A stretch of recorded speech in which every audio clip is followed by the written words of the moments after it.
है जिंदगी अपनों के लोगों के काम आने के लिए, वक्त बीत रहा है कागज के टुकड़े कमाने में। नमस्कार, आभार, अभिनंदन, सुप्रभात। स्वागत है आप सभी का आपके अपने पसंदीदा मॉर्निंग लाइव शो बिहार बिहान में। और आज की सुबह मैं हूं आपके साथ, आपकी दोस्त और होस्ट शक्ति। दर्शकों, कितनी अजीब बात है ना, हर कोई दुनिया में बस यही सोचता है कि उस इंसान ने हमारे लिए क्या नहीं किया है। किसी का ध्यान इस बात पे नहीं जाता कि उस इंसान ने हमारे लिए क्या कुछ चीज़ें की होंगी। हम बस यही सोचते कि यार तुमने ये नहीं किया हमारे लिए।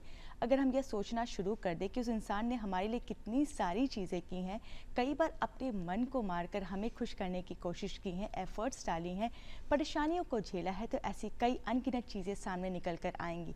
लेकिन हम सबका ध्यान तो बस उसी बात पर जाता है कि यार तुमने ये नहीं किया हमारे लिए।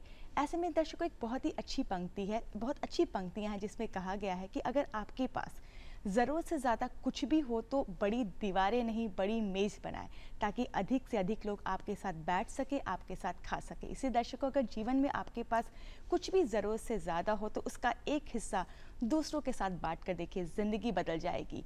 वो कहते हैं ना, बांटने से बढ़ जाता है प्यार, बांटने से घट जाता है गम। बाकी सब भ्रम है, यह दुनिया असल मायने में सिर्फ और सिर्फ प्यार से चलती है, एक दूसरे के साथ से चलती है। तो चलिए इसी के साथ कार्यक्रम की शुरुआत करते हैं, बढ़ते अपने पहले सेगमेंट की ओर, देखते हैं आज का अनमोल वचन। हमें ऐसी शिक्षा चाहिए जिससे चरित्र का निर्माण हो, मन की शक्ति बढ़े, बुद्धि का विकास हो और मनुष्य अपने पैर पर खड़ा हो सके। स्वामी विवेकानंद। इसी के साथ दर्शकों, वक्त हो चला आज के मेहमान से रूबरू होने का। एक ज़माना था जिसमें खुशियों का खजाना था, चाहत थी चांद को पाने की, पर दिल तितली पर दीवाना था। थककर आना स्कूल से, पर शाम को खेलने भी जाना था। माँ की कहानी थी, परियों का फसाना था। बारिश में कागज़ की नाव थी, हर मौसम सुहाना था। ना रोने की वजह थी, ना हंसने का बहाना था। वो भी क्या ज़माना था, बचपन का ज़माना था। आइए बचपन के सुनहरे मौसम को, ज़माने को जानते हैं, करीब से समझते हैं हमारी आज की विशेष अतिथि से। हमारे बीच मौजूद है ज्योति परिहार, निदेशक किलकारी बिहार बाल भवन। मैम, आपका तहे दिल से स्वागत है हमारे कार्यक्रम बिहार बिहार। Thank you. जैसा कि कहते हैं कि बचपन हमारे जीवन का सबसे खूबसूरत, अलहड़ और मासूम हिस्सा होता है। हर किसी की ख्वाहिश होती है कि इस समय को वो अधिक से अधिक जिए। हालांकि जब हम छोटे थे तो अक्सर सोचते थे कि जल्दी से हम बड़े हो जाएं, लेकिन जब आज हम बड़े हो गए हैं तो सोचते हैं काश वो बचपन का दिन फिर से लौट आए। ऐसे में आप जीवन के इस खूबसूरत हिस्से को कैसे बयां करना चाहेंगे?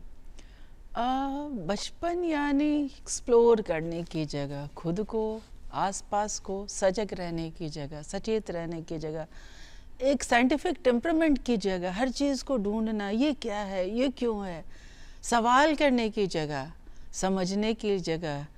और ये एक्चुअली हम लोग इसके लिए बिल्कुल प्रिपेयर्ड नहीं हैं कि इस इनोसेंस को, इस मासूमियत को, इस सजगता को हम संभाल सके। और हमारा बिल्कुल ही ओरिएंटेशन इस तरह का नहीं है कि हम बच्चों को उस ढंग से उसकी परवरिश कर सके। उसके सवालों का आंसर नहीं होता हमारे पास, तो हम उसको फंसा देते रहे, चलो टीवी देखो, अच्छा चलो मोबाइल पे देख के काम चलाओ, खाना खा लो। तो और यहीं से हमारी गलतियां शुरू होती है। और वो जो बच्चा एकदम इतने सारे पॉजिटिव वाइब्रेशन के साथ, इतने कॉन्फिडेंस के साथ इस धरती पे आया है ना, हम उसकी कटनी छटनी शुरू कर देते हैं। जैसा होता है ना कि हर पेड़ को हम सोचते हैं कि अच्छा ये ऐसे ही सुंदर, हमारे मन में सुंदरता की खास परिभाषा है, और उसको काट छाट के हम जब उस गोल शेप में आ जाता है तो हम सोचते हैं हाँ अब ये मेरे मन के हिसाब से ये पौधा बन गया। लेकिन यही गलती हम बच्चों के साथ भी करते हैं। वो किस पोटेंशियल के साथ, किस ऊर्जा के साथ आया है इस धरती पे, हम उसको जरा भी तलाश करने की कोशिश नहीं करते, उसे समझने की कोशिश नहीं करते। हाँ, हमारे मन में जो एक खास खाका बचा हुआ है, उसमें उसको सेट करने के लिए बचपन से ही उसको रोकना, टोकना, ऐसे नहीं करो, ऐसे। दिन भर में कितने नकारात्मक शब्द हम एक बच्चे को बोलते हैं, और ये सोचे बगैर कि इसका क्या असर पड़ रहा है उस पर। और कल को जब वो बच्चा इंट्रोवर्ट हो जाता है तो फिर हम सोचते हैं कि अरे अब तो मेरा बच्चा बोलता ही नहीं, बड़ा शर्मीला है, और इसके गुनाहगार कौन है? ये नहीं सोचते हमारा कौन सा व्यवहार है, ये नहीं सोचते हमारे किस व्यवहार का क्या असर पड़ रहा है, ये नहीं सोचते हमारे किस कामों का, वो ऑब्जर्वर है, हम रोल मॉडल हैं, वो हमेशा हमको देख रहा है, तो हम कह क्या रहे हैं और कर क्या रहे हैं वो ये भी देख रहा है। और बहुत स्मार्ट है हमारा बच्चा, हमारा अपडेट वर्जन, अगर हमारे 50 साल बाद आया तो हमारा 50 साल अपडेट वर्जन। बिल्कुल, तो वो सब आपने समझता है। बहुत अच्छी बात कही कि बचपन जो होता है वो एक्सप्लोर करने की जगह होती है, जहाँ पे बच्चे नई नई चीज़ों को सीखते हैं और पेरेंट्स उनके रोल मॉडल होते हैं। ऐसे में अगर आज के समय की बात करें तो आजकल के जो पेरेंट्स हैं या आजकल के जो लोग हैं वो काफ़ी करियर ओरिएंटेड है, लेकिन खासकर बच्चों की परवरिश को भी नज़रअंदाज हम नहीं कर सकते। ऐसे में उन औरतों को या उन पेरेंट्स को, खासकर नॉट सिर्फ औरतों को, पेरेंट्स को क्या कुछ आप कहना चाहेंगे किस तरीके से वो अपने बच्चों की परवरिश करें कि ताकि वो अपने करियर को भी साथ लेकर चल सके और बच्चों की बेटर अपब्रिंगिंग भी कर सके?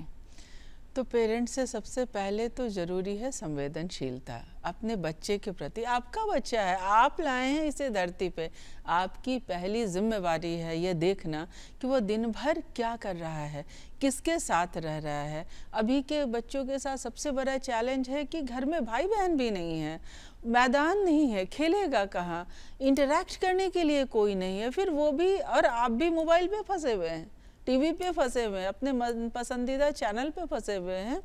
तो वो भी एक सिमट के एक छोटी सी मोबाइल को पकड़ के अपनी एक दुनिया बना लेता है और उसमें फिर जो चीज़ें परोसी जाती हैं और बिल्कुल ही ज़रूरत से ज़्यादा मैच्योर हो जाता है, गलत तरह की ट्रेनिंग हो जाती है और वो व्यक्तित्व का वो विकास नहीं हो पाता है जो हम दोस्तों के साथ इंटरेक्शन से जो होता है, जो हमारी संवेदनशीलता दूसरे बच्चों के साथ जो विकसित होती है, इंटरेक्शन से जो समझदारी विकसित होती है, वो सब मिसिंग होता जा रहा है। पहले बड़ा घर था, जॉइंट फैमिली था, बहुत सारे लोग थे उससे बातचीत करने के लिए, कहानियाँ सुनते थे। आपने अच्छी बात कही, परी लोग चला गया, इमेजिनेशन चला गया, वो जो हम मन से रंग भरते थे, परियों के परिधान बनाते थे, कैरेक्टर को खड़ा करते थे, वो सब ख़त्म होता जा रहा है, इमेजिनेशन मर रहा है, क्रिएटिविटी ख़त्म हो रही है और हमारा बच्चा शाई इंट्रोवर्ट होता जा रहा है। और अब वो अभी के बच्चे तो किसी से आंख मिला के बात करने में उनको दिक्कत होती है, ऐसी ग्रूमिंग हो रही है बच्चों की। तो यहाँ पेरेंट्स का बहुत बड़ा रोल है और आप जो भी कह रहे हैं वो आप थोड़ा सा पहले तो थोड़ा धैर्य रखिए, थोड़ा पेशेंस रखिए, क्या कर रहा है बच्चा, इतना रोकिए टोकिए नहीं, इतनी पहरेदारी भी नहीं कीजिए कि कहाँ गए एकदम मोबाइल पे लगे, अभी आओ अभी जाओ। थानेदार मत बनिए, आपका बच्चा बहुत पोटेंशियल लेके आया है, इतना ज़्यादा कि शायद आपको भी पता नहीं, आपका भी एक्सपोजर नहीं कि दुनिया कितनी तेज़ी से आगे बढ़ रहा है और कितनी तरह की चीज़ें हो रही हैं और वो क्या लेकर के आया है, उसका इंटरेस्ट क्या है और उसका स्ट्रेंथ क्या है। जब इंटरेस्ट और स्ट्रेंथ एक साथ मिलेगा और उस लाइन में बच्चा आगे बढ़ेगा तो वो बहुत अच्छा करेगा, चिंता मत कीजिए। बिल्कुल, और आज के समय में ज़रूरी भी है कि चीज़ों को बैलेंस करके चले, मैनेज करके चले। तो पेरेंट्स को क्या क्या करने की आवश्यकता है, किस तरीके से वो चीज़ों को मैनेज करें, क्योंकि अगर आज के समय में देखा जाए तो एंगर, एंजाइटी, डिप्रेशन एक उम्र के बाद बड़े लोगों में, उम्र दराज लोगों में सुनने को मिलती थी, लेकिन ये सारी समस्याएं आम हो गई हैं खासकर बच्चों में। तो कैसे चीज़ों को मैनेज करने की ज़रूरत है, कैसे चीज़ों को बैलेंस करने की ज़रूरत है? बहुत आसान तरीका, बात कीजिए, कुछ नहीं कीजिए, बस बात कीजिए, थोड़ा समय दीजिए, 1 घंटा स्विच ऑफ कीजिए सारे टीवी, सारे मोबाइल, सारे गैजेट को, सारे किचन को, 1 घंटा बात कीजिए, बस इतना सा कीजिए ना, तो ये सभी समस्याएं आपके बच्चे के साथ नहीं आएगी। हम बात नहीं कर पाते, हम इंफॉर्मेशन के लेवल पे रहते हैं या अपनी रिस्पॉन्सिबिलिटी के लेवल पे। अच्छा, नाश्ता दे दिया, मेरा काम हो गया, मैंने स्कूल पैक कर दिया, बैग पैक कर दिया, मेरा काम, स्कूल चला गया, मेरा काम ख़त्म। स्कूल गया, आज क्या किया बच्चे ने, थोड़ा बात कीजिए ना, थोड़ी उसके साथ जरा कॉपियाँ पलट करके देखिए ना, क्यों हुआ, क्या हुआ, बस बात कीजिए और उसको क्वेश्चन मत कीजिए।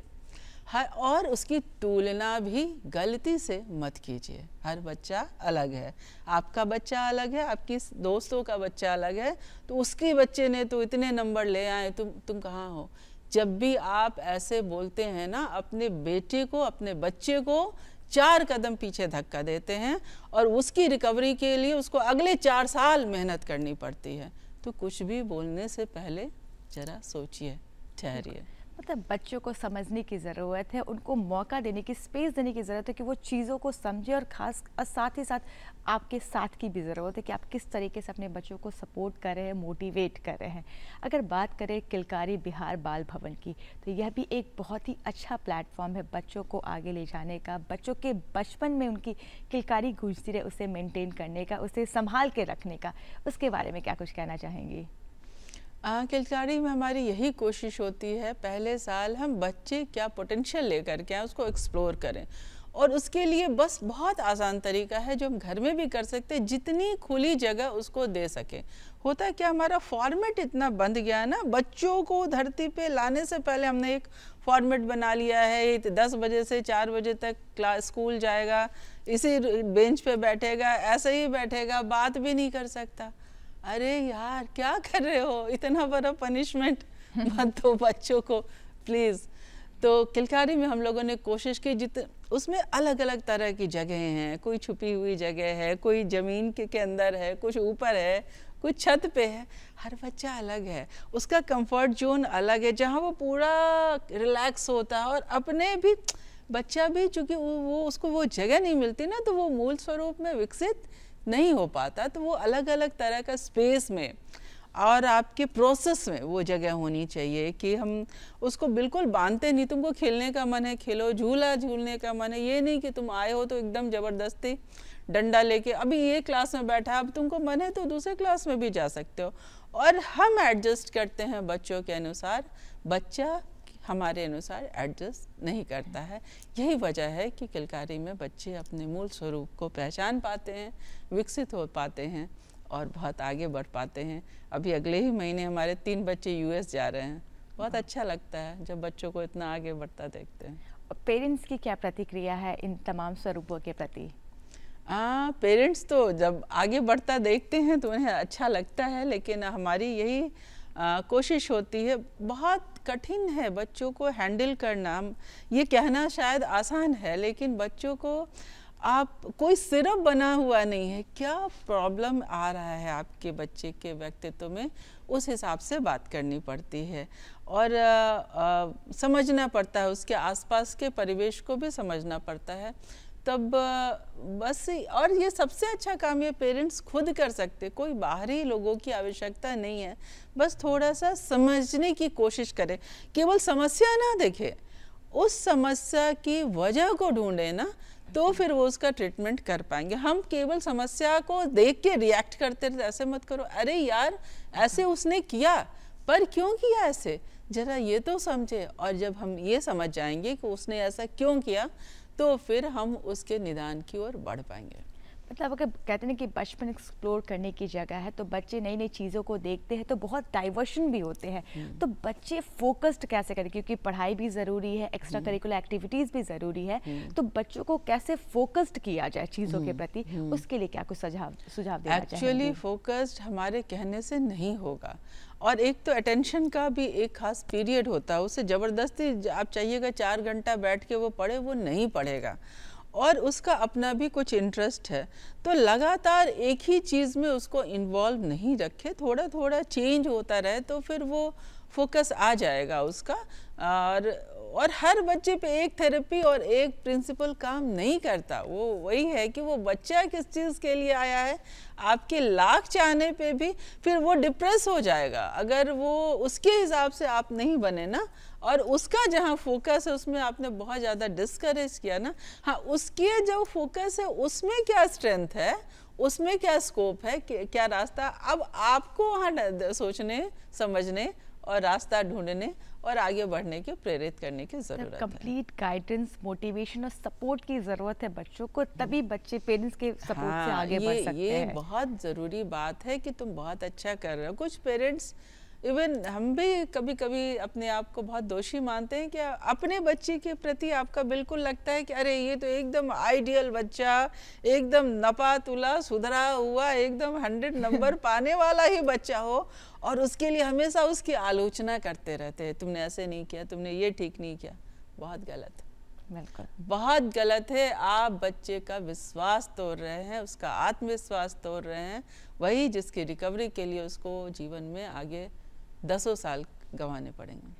और एक और चीज़ है जिसको लेके पेरेंट्स के बीच में अक्सर मन में रहता है कि मेरा बच्चा बिगड़ रहा है गैजेट्स की वजह से, मोबाइल्स की वजह से, टेलीविज़न की वजह से। किस हद तक आप इसे सही मानती हैं? आपकी वजह से सबसे पहले बिगड़ रहा है बच्चा। क्यों आपने इतना प्रेरित कर दिया बचपन से उसको, गैजेट में क्यों इन्वॉल्व कर दिया, मोबाइल और टीवी में? आप कहाँ थे? आप भी वही थे। इस वजह से आपने उसको प्रेरित किया और अब आप रोना रो रहे हैं। गुनाह उसका नहीं है, वो तो इंटरेक्शन जब नहीं होगा, ह्यूमन से नहीं होगा, हम एक दूसरे की संवेदनाओं को नहीं समझेंगे।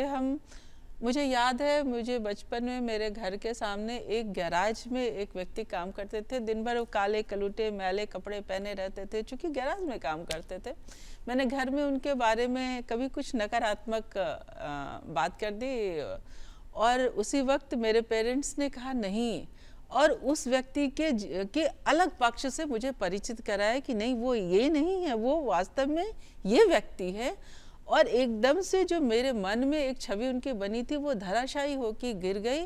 और उसके बाद से कभी भी गरीब लोगों के प्रति जो मेरी छवि है वो एकदम बदल गई। तो वो नहीं उसका एक्सपोजर है ना, उसको उस छवि को भी समझाइए, दिखाइए दुनिया में कहाँ हैं लोग, कैसे हैं लोग और क्यों हैं लोग। हर बच्चा सोफे पे बैठ के नहीं जन्मा और उसकी वो किस्मत है, इसका मतलब वो बुरा इंसान नहीं है। तो यहाँ पेरेंट्स का रोल है। बिल्कुल, मतलब पेरेंट्स को चीज़ों को समझना है, बच्चों पे कोई चीज़ थोपना नहीं, उन्हें मोटिवेट करना है, उन्हें आगे बढ़ाना है, साथ ही साथ उन्हें फोकस्ड करना इन तमाम चीज़ों के प्रति। सुना है कि बच्चों के साथ साथ आपका जुड़ाव और झुकाव साहित्य के प्रति भी है।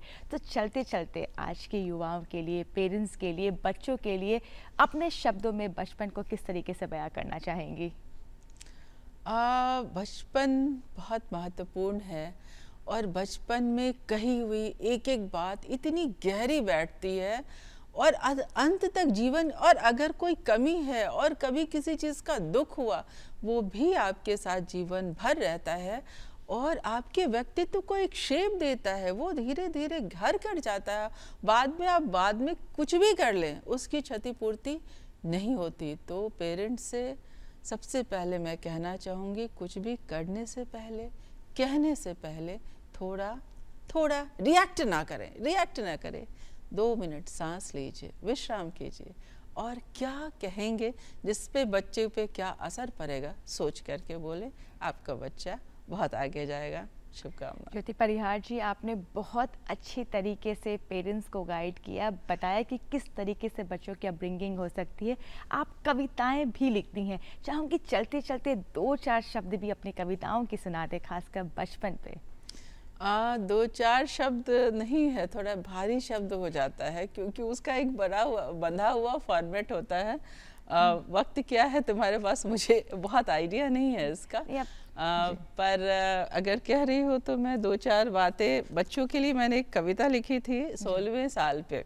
मेरे प्यारे बच्चे, तुम्हारा 16वां साल आया है, इसलिए नहीं कि केवल किताब के पन्ने में उलझे रहो, चिंता मग्न रहो ऊपर नीचे के नंबरों से, परीक्षा के तनाव से बाहर निकलो मेरे बच्चे। यह तुम्हारी अपार क्षमताओं के केवल एक पक्ष का मूल्यांकन है, इसीलिए बस्ते के बोझ से झुको नहीं, तनकर खड़े हो जाओ। एक्चुअली एग्जाम का जो पैटर्न है वो हमारे व्यक्तित्व के केवल एक पक्ष का मूल्यांकन करता है और उसको लेके पेरेंट्स को भी मैं कहना चाहूँगी इतना दबाव और तनाव ना लें।